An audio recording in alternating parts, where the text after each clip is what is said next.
Eh bien, nous voilà partis pour un nouveau live Instagram sur le compte de Chef d'Œuvre pour parler évidemment des coffrets du mois de janvier.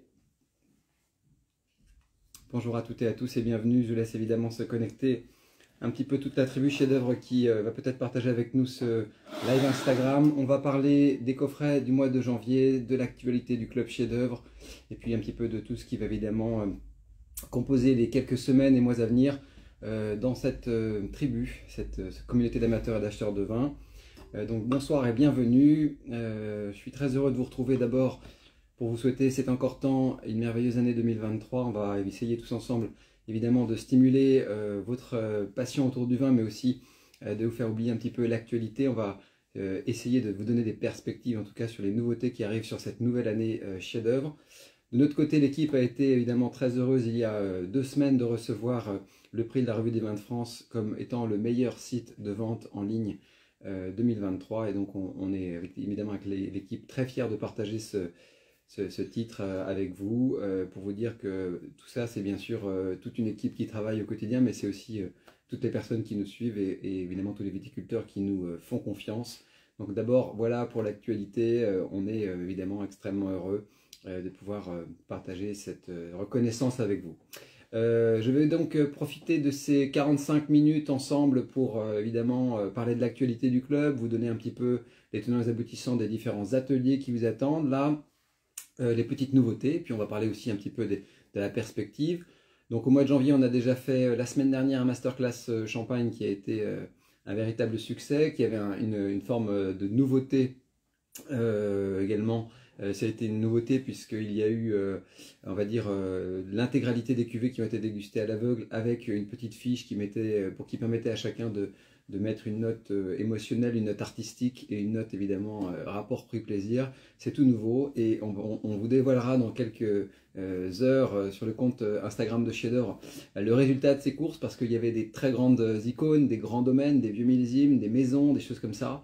Et vous verrez que le résultat attendu n'était pas forcément celui qu'on aurait pu parier. Donc on va vous permettre de découvrir un petit peu ça. Et ce soir, on recommence évidemment autour de domaines de légende. On verra si finalement tout cela est aussi vrai quand on met une chaussette et quand évidemment les personnes les apprécient pour ce qu'ils sont. Voilà. Donc il y aura d'autres masterclass en février également. On va vous annoncer ça. Certainement une autour du Riesling, parce que là on va mettre un petit peu l'accent.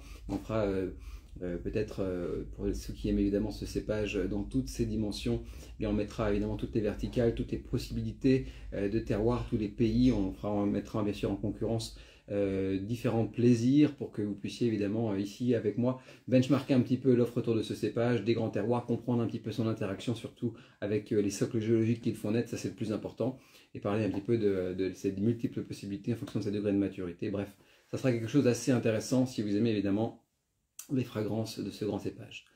Dernière chose, pas des moindres, on a dû décaler à cause des grèves la soirée qui était prévue en janvier avec Thibaut Ligier-Belair. Elle aura bien lieu, elle aura lieu en février. Et donc nous avons décalé la date, mais on a reçu les vins, c'est déjà merveilleux. Donc on est heureux de vous annoncer qu'on fera une soirée ici avec 6 vins du domaine en magnum, avec beaucoup de belles choses à déguster, des grands crus, des premiers crus, etc. Donc ça va être évidemment une soirée mémorable, avec évidemment en cuisine aussi nos partners de chez Nomad qui vont être là et qui vont nous faire un super moment pour les papilles. Bref, je ferme la parenthèse et la partie événementielle et expérientielle de Chef d'Œuvre pour ce début d'année, pour ce qui a été écrit. Sachez que nous préparons d'autres belles choses, des belles soirées, des beaux événements, mais aussi, et ça c'est peut-être une des nouvelles actualités du club, on va renouer cette année avec des soirées en ligne, façon masterclass un petit peu à la maison, avec des petites mignonnettes, plein de petites choses comme ça. Le tout sera certainement aussi adossé à une richesse, à une culture sur une appellation qui sera un peu poussée dans une forme de présentation. On va évidemment vous amener tous ces petits détails au fur et à mesure que les projets avanceront. Et puis on va également cette année, peut-être, et ça c'est la première chose aussi, aller faire un petit tour au primeur de Bordeaux 2022, ce sera la première année, et on préfère aujourd'hui vous le dire. Il y aura de la nouveauté, en tout cas dans l'offre de Chef d'Œuvre sur les Bordeaux. 2022 c'est une belle année qui s'annonce en tout cas à Bordeaux, et je crois que si vous avez, on n'avait jamais fait de primeur avec Chef d'Œuvre jusque là, mais là ça vaut vraiment le coup je pense de commencer en tout cas avec ce grand millésime. Bref, Voilà pour les petites nouveautés et évidemment ce qui va un tout petit peu rythmer la vie du club et des stimulations autour de chefs-d'œuvre. On va parler des coffrets évidemment pendant ces 45 minutes. L'idée c'est vraiment de décrire un petit peu les coups de cœur, les moments et puis bien sûr les auteurs des 3 bouteilles qui ornent chaque mois votre coffret. On commence évidemment pour ceux qui reçoivent ces coffrets, ils existent depuis 10 ans. Je rappelle un petit peu les fondations, les coffrets en route vers les étoiles, c'est le premier, c'est les 3 instants de consommation, c'est les plaisirs différents, c'est de la découverte évidemment. Il faut accepter quand on souscrit à ces coffrets d'être pris par la main, d'aller un petit peu plus loin que ce que l'on aurait acheté soi-même, surtout quand on ne connaît pas les tenants et les aboutissants. Donc voilà, je refais un petit peu la présentation de l'esprit de ce coffret avant d'engager la conversation sur le premier vin de En route vers les étoiles, qui est cette cuvée Sur le mont de Guillaume Cluzel. Ces coffrets sont vraiment évidemment le moteur d'une recherche, d'une stimulation. Dans ces coffrets, il y a eu des bouteilles et des domaines qui sont aujourd'hui au firmament de leur notoriété et pour lesquels, évidemment, il n'y avait pas forcément de public un peu au départ. Certains s'appellent Thibaut Boudignon, d'autres Jérôme Bretodeau, etc. Maintenant, on a accompagné, on va dire, dans la notoriété ces propriétés qui sont extrêmement connues et on est comme ça content de raconter des belles histoires et des projets qui deviennent de plus en plus concrets dans l'offre des jolis vins de l'Hexagone. Bref. Donc là, je vous présente rapidement le coffret En route vers les étoiles. Il y aura le coffret découverte derrière. Je dirai quelques petits mots sur les choix que nous avons faits dans le coffret très très bio lancé en fin d'année dernière. Et puis, bien entendu, on étirera tout cela autour de terroirs de légende. Je ne vais pas ouvrir comme d'habitude toutes les bouteilles parce que sinon ça dure vraiment trop longtemps sur live Instagram. Et l'idée, c'est quand même qu'on soit plus dans le raconter que dans le vécu. Et donc, je vais vous dire un petit peu ce qui m'a fait vibrer dans chaque cuvée et vous dire évidemment pourquoi nous avons fait ces choix. Bref, on attaque sans plus attendre avec cette cuvée Sur le mont de Guillaume Cluzel-Roch. Alors, vous connaissez évidemment Guillaume Cluzel-Roch dans l'œuvre familiale qu'il a repris depuis 2015 en côte-rôtie. Vous connaissez certainement aussi tout ce qu'il a produit autour de ce vignoble, puisqu'il opère, il fait de magnifiques gamay, il fait d'autres belles cuvées de chardonnay, vous les avez peut-être dégustées dans ces fameux coteaux du Lyonnais qui sont donc des appellations moins prestigieuses mais qui aujourd'hui font complètement partie évidemment de l'ADN du domaine et de ce qu'ils aiment proposer. Et d'ailleurs c'est assez bluffant de voir un petit peu la manière dont Guillaume va dire rend un petit peu plus vivante l'offre historique familiale du domaine. Et pour être encore allé au marché d'Ampuis vendredi dernier, je peux vous assurer que ça fait partie des domaines assez solides à suivre évidemment dans l'offre des côtes-rôties, mais pas que. C'est ça qui est très intéressant. On ne s'attache pas qu'à faire des bouteilles géniales à 50 ou 60 euros, on s'attaque à faire des bouteilles superbes à 10, 12, 15, 20 euros des fois. Et donc c'est là qu'on intervient pour commenter et puis surtout pour vous parler un petit peu de cette cuvée Sur le mont. Alors c'est un vin de France, évidemment, rien qui ne correspond pas du tout au cadastre de l'appellation ni à ses codes, puisque nous sommes en plein milieu de la côte-rôtie ici, à Saint-Cyr. Donc l'idée c'est oui, c'est un Versidonios, Thomas, que vous avez là. Je reprends ma petite présentation. Le Mont est un blanc qui est né il y a 2 millésimes sur l'idée d'un assemblage de cépages comme la Roussanne, le Viognier, et puis un petit peu d'Altesse, ce cépage savoyard que vous connaissez bien. Et ce blanc qui était en fait découvert en fin d'année dernière m'avait vraiment tapé dans l'œil, je voulais vous en parler. Un équilibre vraiment stupéfiant sur 2020 et surtout après des codes rhodaniens sans lourdeur, quelque chose de relativement beau, très abordable, hein, puisque cette cuvée vaut 18 euros, donc 18 euros, bon, vous avez quand même pas mal de plaisir pour ce genre de cuvée. Évidemment, la viticulture est menée en bio, ça j'en parlerai même pas. Guillaume Cluzel-Roch fait partie évidemment de ces personnes qui ont embrassé le projet de cette viticulture bien avant les autres, même si c'est un mouvement qui se déploie aujourd'hui, mais sur ces coteaux. Et ce que j'ai beaucoup aimé, et ça je voulais témoigner un petit peu de cette cuvée, c'est que c'est un blanc qui fait 12 d'alcool. Et je ne mens pas, si vous lisez la contre-étiquette de votre bouteille, pour ceux qui l'ont à la maison, vous verrez. En fait, c'est un blanc qui a les codes des cépages rhodaniens, mais sur un équilibre alpin. Vous voyez ce que je veux dire? Un profil en fait qu'on a beaucoup plus en termes de sapidité, de sensation, de fraîcheur dans d'autres secteurs de la vallée enfin des Alpes ou autres, avec de l'altitude, mais pas forcément avec du Vionnier ou de la Marsanne ou autre, où on monte un peu plus. Pourtant, le millésime était précoce, il était un petit peu chaud, mais pas sans excès. On voit bien dans les 2020, en tout cas en Rhône-Nord, qu'on a moins de glycérol et moins de structure. Et ce millésime renoue en fait avec des vrais équilibres du Rhône-Nord. Donc je suis assez excité de la tournure en tout cas qu'a pris ce millésime, et surtout ceux qu'on a redégustés là au marché d'Ampuis, un peu posé avec 2 ans et demi comme ça de bouteilles et d'ouverture sur les rouges, c'est vraiment merveilleux. Donc voilà, ce millésime 2020 a frappé fort en tout cas en Rhône-Nord, moi j'adore. Et ce blanc est un nouveau témoin évidemment des équilibres qui sont nés dans la région. Alors, vous verrez à la lecture des premiers tours de verre toute l'intelligence et on va dire l'idée que se fait Guillaume Cluzel de cette cuvée, qui vinifie évidemment ici. L'idée c'est vraiment d'un petit passage, petite fermentation en barrique qui va étoffer un petit peu, qui va amender le projet, qui va lui donner un petit peu d'onctuosité, qui va lui apporter les connotations fruits secs, plantes, mais derrière on retrouve un petit peu un mélange de différentes sensations. D'abord vous noterez l'ouverture du vin, c'est un vin qui a une ouverture aromatique assez géniale, assez immédiate, il y a un côté expansif dans la gamme aromatique qui suggère un fruit mûr assez doux. Moi je suis sur des tonalités un petit peu de noyau, d'abricot, mais on sent un petit peu la présence du vionnier, mais sur une trame un peu mellifère, avec ce caractère un peu pollen, un peu miel, gelée royale qui est derrière, et qui pousse et qui sculpte en même temps qu'elle intensifie. On sent cette toute petite patine du bois qui est très légère. Et puis derrière, ça sent vraiment, vraiment très bon. Et puis quand on repense un petit peu au blanc de Savoie, on a ce petit brin de fraîcheur de la montagne, on a ce petit caractère un peu plante, infusion qui vient derrière et qui pigmente un petit peu toute cette tonalité. Bref, cette cuvée est donc un petit ovni ampélographique dans son assemblage, mais c'est quelque chose de très équilibré, très fin, avec beaucoup d'intelligence. Et surtout, c'est d'une efficacité assez redoutable. Bref, je vais vous en parler un petit peu en bouche parce qu'on va goûter tout ça.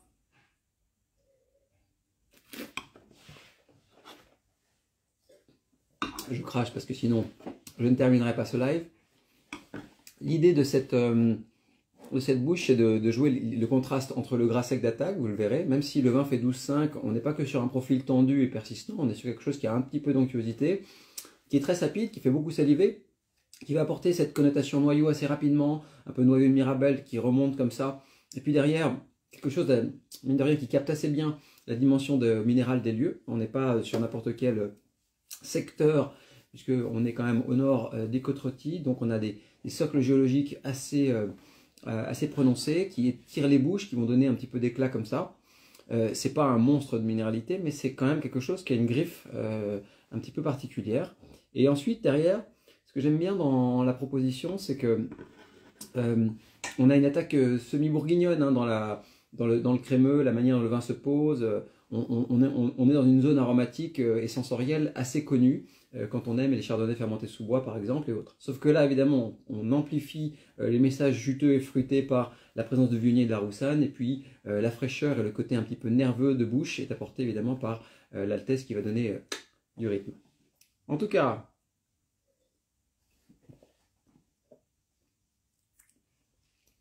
c'est un blanc qui tire autant la salive qu'il ne nourrit, vous voyez ce que je veux dire?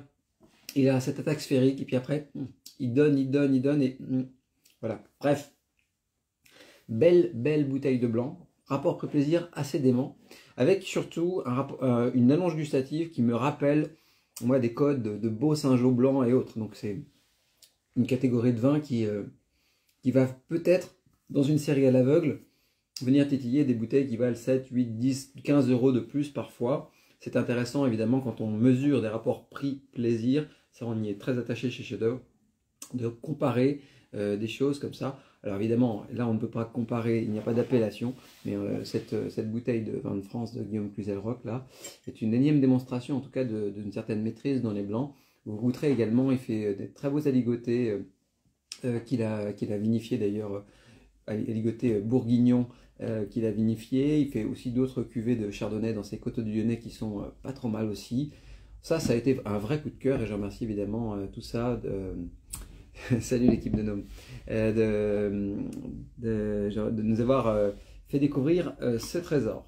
Le deuxième vin que nous allons évoquer ce soir est une autre lecture du Grenache dans la version infusée. Alors évidemment, ce domaine, vous le connaissez peut-être, c'est le domaine de Montirius. C'est une des cuvées qui nous a vraiment fait vibrer dans la promesse d'un vin infusé sur un millésime chaud et solaire. On parlait de 2017 dans différents lives Instagram. Là, je vais aller très vite sur l'information et je vais vous ramener à un partage sensoriel qui avait été déjà bien étayé dans des lives précédents. Moi j'aime les millésimes, dans les millésimes chauds, j'aime vraiment les extractions très légères et très douces, surtout quand on aborde la vallée du Rhône méridionale. Dans ce domaine de Montirius qui nous a été présenté sur le millésime 2017, on a sauté sur les dernières cuvées de Grenache du domaine qui vous allez voir dans la lecture de ce verre, assez proche in fine de la cuvée Miocène du domaine des Acoles qu'on avait mis dans un coffret dans le mois précédent. Un véritable travail d'infusion sur une matière intense, gorgée de ces connotations de fraises, de vieux balsamiques, de fruits du maquis, de petites épices et autres, mais sans sucrosité, malgré évidemment le fait que 2017 soit une année assez chaude et solaire en vallée du Rhône méridionale. Et donc cette cuvée a été une vraie révélation et je vous inviterai à aller lire un petit peu tout ce qu'on a écrit et bien sûr toutes les fiches qu'on a mis beaucoup de temps à préparer sur le site de Chez d'Œuvre. C'est assez complet, mais c'est un véritable coup de cœur et qui plaira en tout cas à celles et ceux qui aiment les vins de tonalité vraiment comme ça, fraise au sucre, infusés, sur un caractère extrêmement posé, extrêmement suave, sans avoir d'amertume, sans avoir de structure alcool trop prononcée. Et cette propriété donc qui fait quand même une taille très honorable menée en bio, nous a totalement bluffé par la proposition de cette cuvée. Ça a été il faut une magnifique cuvée de Sérine également, sachez-le, pour les amateurs de Syrah. Mais ce côté cocooning très fin, très suave de la cuvée m'a vraiment séduit et on voulait évidemment en parler avec vous et transmettre un petit peu ce coup de cœur. Bref, c'est la deuxième cuvée qui orne votre coffret en route vers les étoiles et c'est surtout là encore un rapport prix-plaisir totalement démentiel. Je ne vous dis pas de bêtises sur le prix parce que je le cherche en même temps, mais ça coûte 22 €. Et donc cette cuvée qui s'appelle Jardin Secret porte assez bien son nom in fine. Troisième vin de cette présentation, l'idée est bien sûr de ramener un ténor des appellations du Marmandais au centre de la conversation et surtout de souligner un équilibre franchement merveilleux. Tout le monde connaît Élian d'Arros, tout le monde connaît évidemment ces fameuses cuvées Chant de Coucou et Clos Baquet. On n'invente rien là chez Chez d'Œuvre, mais on souligne simplement, et c'est important de le dire, les caractéristiques du millésime 2016 qui, dans la région, au domaine et certainement dans d'autres sous-régions, on pourrait penser à l'Italie et autres, 2016 sincèrement, ce qui est né dans le sud-ouest de la France autour des cépages bordelais, et quand on pousse même un peu plus bas, quand on voit le millésime, l'équation du millésime, sincèrement, c'est quand même, pour une année où on en a bavé dans les vignes, où il a plu beaucoup, où il y avait une pression fongique totalement dingue au mois de juin, etc., on se dit quand même que la nature, à la fin, des fois, fait très bien les choses, et que les équilibres comme 2016, moi je resigne demain, et plusieurs fois de suite, bien sûr. Alors je voulais étayer ça, on a eu la chance de déguster, Mathieu est allé au domaine voir Élian, il a ramené dans ses valises quelques échantillons, on voulait absolument vous parler de ce Clos Baquet 2016 qui, à mon avis, entrera dans les plus grands millésimes signés par Élian dans la décennie, et certainement un des plus beaux vins de garde. Il faut surtout avoir en tête que c'est pas simplement un joli vin à boire, et c'est aussi des magnifiques cuvées, des magnifiques interprétations de garde du sud-ouest. Je prends en même temps que je vous parle les commentaires pour vous les transmettre. Voilà, hop. Et si vous allez voir sur le site de Chez d'Œuvre, vous allez lire le j'aime j'achète totalement enflammé qu'on a écrit sur ce vin, parce qu'il a été vraiment percutant. D'abord on l'a dégusté, on l'a redégusté à l'aveugle, première chose, et surtout après, bien, on avait cette sensation de quelque chose de totalement happant et parfait. Bref, Clobaquet 2016, je vous en parle. Première chose que j'aimerais vous dire évidemment, c'est que on a affaire à un millésime qui est construit sur de la densité, sur de l'acidité, sur une véritable fibre tannique, mais qui a une classe naturelle absolument remarquable. Et ça, c'est rare. C'est-à-dire qu'on a souvent des fois le côté gentle et souple d'un millésime, on a la fraîcheur des fois qui est un peu aiguisée sur des millésimes un peu frais. Moi par exemple on avait acheté de 2013 qui était super au domaine d'ailleurs, gros coup de cœur quand ça prend un petit peu d'âge. Mais on n'avait pas cette pulpe et cette chair un peu plus charnelle dans l'équilibre des vins. Et sincèrement, quand on voit 2016, on se dit en fait c'est l'athlète parfait. Il y a de la constitution, il y a de la chair, il y a de la suavité, il y a de la classe. Et donc c'est quelque chose qui est chouette. Petite question, que penses-tu que l'on gagnera avec la garde pour ce Clobaquet? Bon, on va en parler parce que je vais le décrire de manière assez précise dans le verre. Et puis j'expliquerai un petit peu la manière dont les cuvées se minéralisent, la manière dont les vins évoluent. Mais évidemment, on a affaire à ce genre de densité qui pourrait être celle à la couleur. Hein. On pourrait dire que c'est un grand vin Bordeaux de rive gauche, hein, un Cabernet Sauvignon un peu bien né. Voilà. Équilibre alcool très modéré, ça fait 13. Moi j'aime les cabernets qui sont mûrs à 13. Ça c'est palais de Bourguignon qui exige ce genre de choses-là. J'aime pas quand on tombe trop vite dans les degrés, quand on plonge un peu trop dans l'opulence et la structure. J'aime ce cépage en fait sur des équilibres plus frais. Alors là, ce qui est important dans le vin que vous allez découvrir aussi de ce Clobaquet, c'est qu'il y a une ouverture aromatique très forte. Pas de phénomène de réduction, pas de petits chichis boisés, quoi que ce soit. C'est vraiment, poum, on tape dans le mille direct. Et ça, j'aime beaucoup. Alors, dans le fond du verre, vous allez plonger dans quelque chose de fabuleux. Il y a une sensation réglissée, posée sur une note de prunelle. Moi, j'ai un caractère un petit peu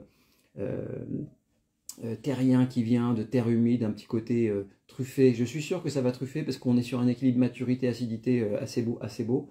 Et dans cette cuvée de Clobaquet, je vois une trajectoire entre le tabac, la truffe, des petites choses comme ça, tout en respectant ces codes assez sombres d'un fruit bien mûr et souligné par la fraîcheur.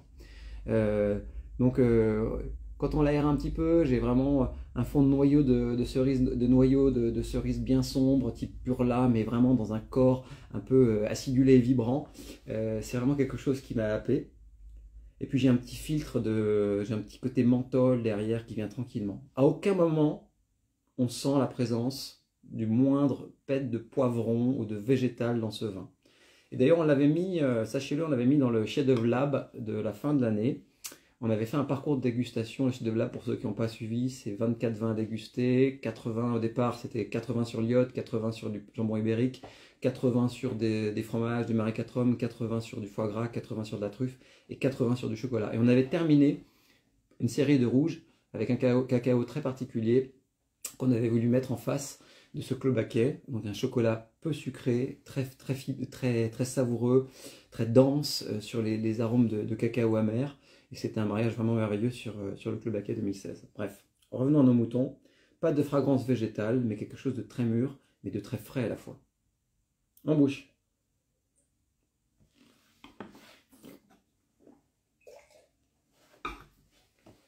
Vous allez voir la manière dont cette bouteille vient avec un crémeux de bouche en demi-corps, quelque chose de très suave, de posé, qui a in fine beaucoup de discipline malgré la qualité athlétique et dense du millésime.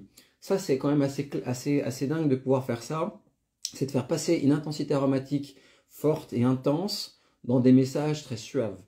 C'est clairement ce qui m'avait, moi en tout cas, happé dans ce Clobaquet 2016. On a en fait l'impression que ce Clobaquet 2016 a une forme d'immédiateté, mais derrière, la manière dont il est structuré, on en parlera un petit peu pour l'évolution, nous permet de penser qu'évidemment il y aura d'autres choses au fur et à mesure que les années vont passer.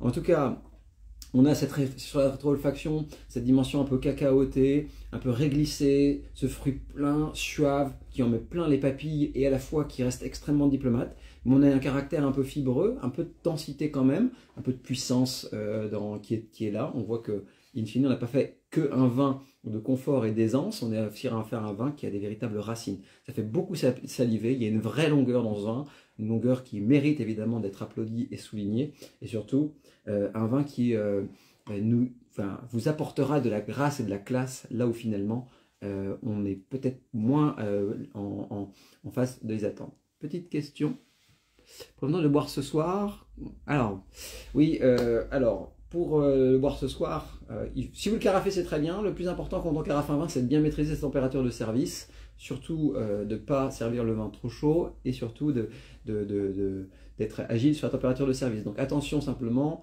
bon, il fait un peu frais dehors, vous pourrez rafraîchir votre carafe sur le bord de la fenêtre ou autre si vous l'avez oublié, mais globalement, dites-vous bien quand même que 15-16 degrés, c'est vraiment la fourchette dans laquelle il faut jouer. Et pour te répondre un petit peu à la question, là on a affaire à des températures qui sont un petit peu froides. Moi je ferais bien une viande qui est un peu marinée, hein, pourquoi pas, je sais pas si vous avez, il est peut-être encore l'heure d'aller chercher, je sais pas, un magret de canard que je ferais mariner dans une sauce avec un peu de soja, un petit peu de sucre, un petit peu un peu d'oignon rouge, des choses comme ça, et je ferais sauter tout ça dans une poêle un peu joyeuse, un peu avec, je sais pas, peut-être un petit peu de miso, des choses comme ça. J'irai chercher en fait un confort un peu sucré-salé pour accueillir une viande un petit peu goûteuse. C'est quelque chose que vous pourrez faire assez facilement et qui marchera assez bien. Alors évidemment, si vous êtes plus en mode cocooning très simple et tout, une viande, moi j'aime bien les petits, là c'est peut-être un peu tard pour lancer un petit ragoût, mais quelque chose qui est cuit en cocotte avec un peu d'olive noire, avec quelque chose qui va attirer un petit peu aussi de sensations méditerranéennes, qui va vous apporter du confort et surtout du plaisir dans une soirée où il fait un peu froid et en début de semaine comme ça. Moi je miserais sur ce genre de choses. Après, tout ce qui aura un relief un petit peu sombre, puissant, des champignons, ou tout ce qui aura un côté un peu de thé, ou un bouillon, faudrait cuisiner en même temps qu'on imagine, mais voilà. Une viande rouge bien saisie fonctionnera évidemment à merveille. En tout cas, pour cette... ouais, bah, c'est facile, hein, la cuisine un petit peu asiatique sur des viandes un peu poussées comme ça. On peut un petit sucré salé avec des oignons rouges, voilà, ça fonctionnera et mettez ça. Votre club baquet ne se plaindra pas. Pour revenir un petit peu à cette bouteille de Clos Baquet 2016, sur la manière dont elle va évoluer, il faut savoir que là on a en fait tout le caractère juteux et plein du fruit, mais au fur et à mesure que cette bouteille va vieillir, elle va se sculpter au fur et à mesure, elle va perdre un petit peu de ce côté gentle et elle va être plus pénétrante, on va avoir ce côté un peu plus graphite, beaucoup plus sapide, beaucoup plus long de la matière. C'est un petit peu ce que nous offre aujourd'hui les 2013, des choses comme ça, avec un petit esprit, le fruit va se teindre, se poudrer un peu et va laisser place à des instances un petit peu plus truffées, des choses comme ça. Et donc c'est vraiment intéressant de voir vieillir les vins d'Aillian d'Arros, puisqu'ils offrent évidemment toute cette classe, cette magie en fait qu'on aime peut-être dans les grands Bordeaux de rive gauche quand ils sont pas trop boisés, etc. Et tout avec une forme de naturalité, d'expression et surtout de vibration que en tout cas je trouve assez admirable. Bref, coup de cœur hein, sur cette cuvée, magnifique bouteille. Là je peux vous assurer que quand on voit ce que ça coûte et le travail et ce qu'il y a dans la bouteille, chapeau l'artiste. Très grande bouteille. Un petit mot sur le coffret, découverte de vos coffrets du mois de janvier, évidemment, puisque nous avons réenchanté un petit peu la magie de ce coffret, avec l'idée d'abord, c'est important de le souligner, de faire découvrir cette cuvée du domaine de Montirius. Vous allez pouvoir évidemment creuser cette cuvée, ça a été pour nous en tout cas un tel coup de cœur que vous allez pouvoir plonger dedans. Et puis il y a ce sur le monde de Guillaume Cluzel, donc aucun besoin de revenir sur la présentation. On va parler par contre du très bio, coffret très bio de janvier. Alors ici une proposition, le mois dernier on l'avait fait autour d'un champagne et puis d'une autre cuvée. Là on remet un petit peu l'accent sur la Bourgogne. On va emmener à Chablis sur le Monde Milieu. Donc magnifique premier cru que vous connaissez qui prolonge les montées de Tonnerre et ce secteur, donc le droit de Serein, pas très loin, juste derrière les grands crus. On est vraiment sur ces terroirs que moi j'adore. Et surtout chez les domaines Biot-Simon. C'est un domaine qu'on avait redécouvert avec Mathieu. Vous savez qu'il a été repris par Faivelet en la fin de, je crois que c'était 2012-2013, quelque chose comme ça.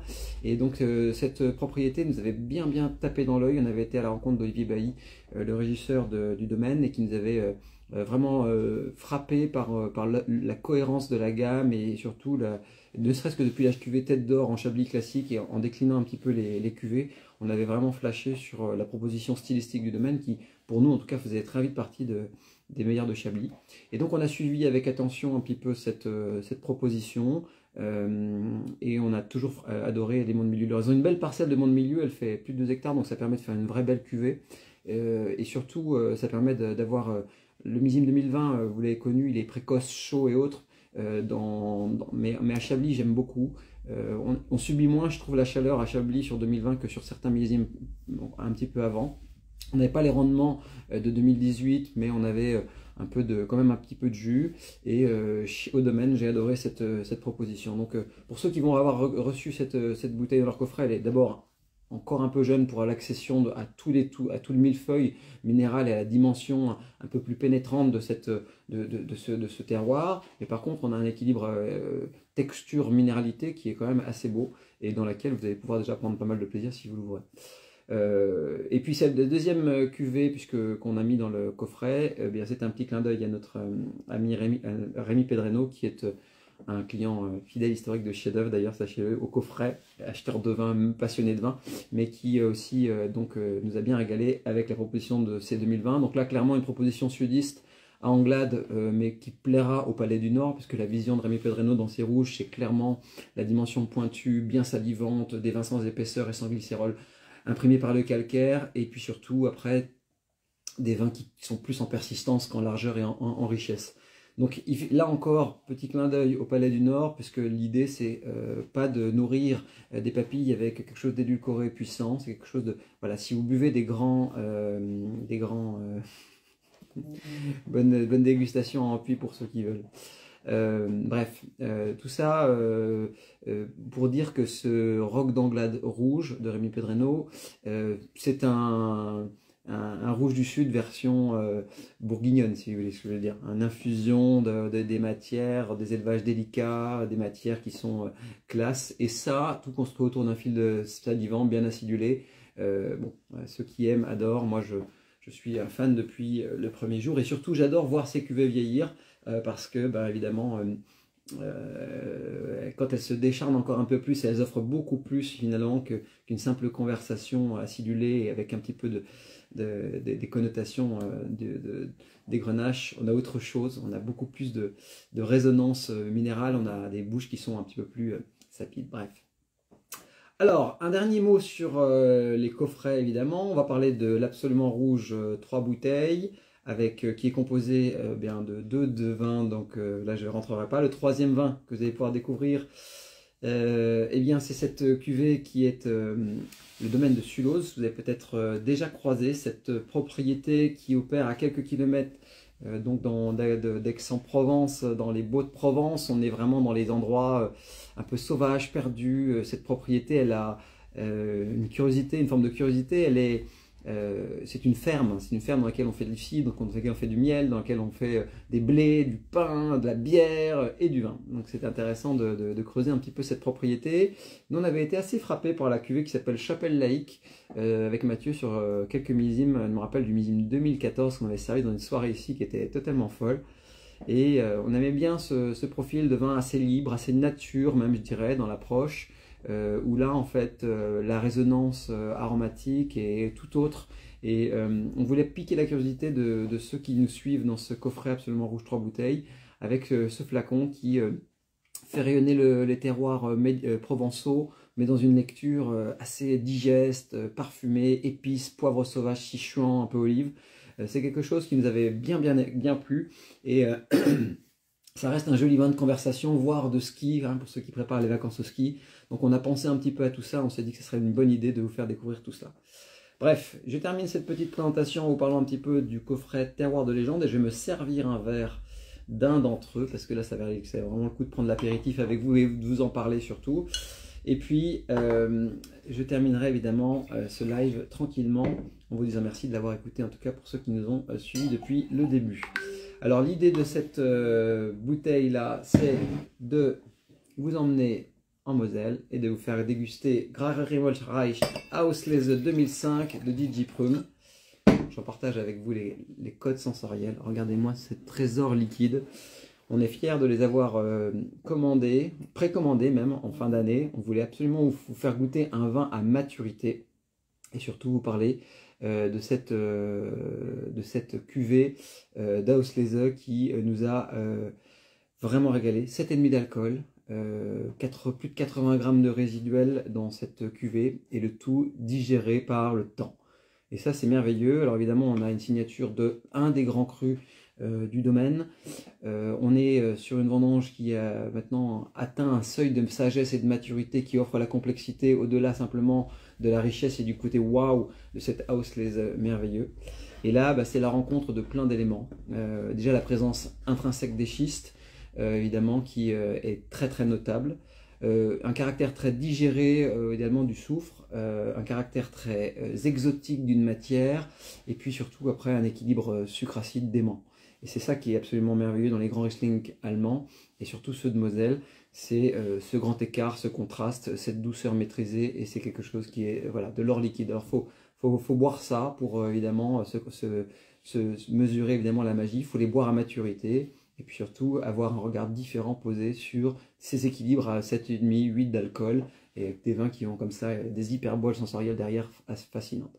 On est à la fois entre le côté schiste, pierre frottée, citron confit, avec cette dimension extrêmement... on a un côté presque mandarine, kumquat, abricot.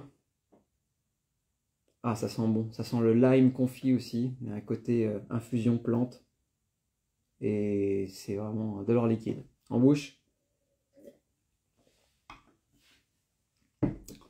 la salivation de ce vin, je ne sais pas quel est l'équilibre d'acidité totale sur ce vin, mais c'est tellement salivant. Ça doit au moins faire 7,5 d'acidité totale sur un 7,5 d'alcool. Vous voyez, c'est avec les 80 grammes de résiduel qui font juste le lien entre les deux. Oh, c'est grand écart.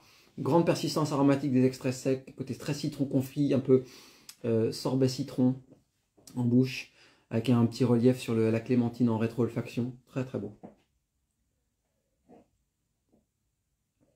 Bref, tout ça, c'est un vin de méditation, un peu un nectar de Moselle qu'il fallait évidemment mettre dans un coffret terroir de légende. Et ce coffret terroir de légende, il est là pour ça.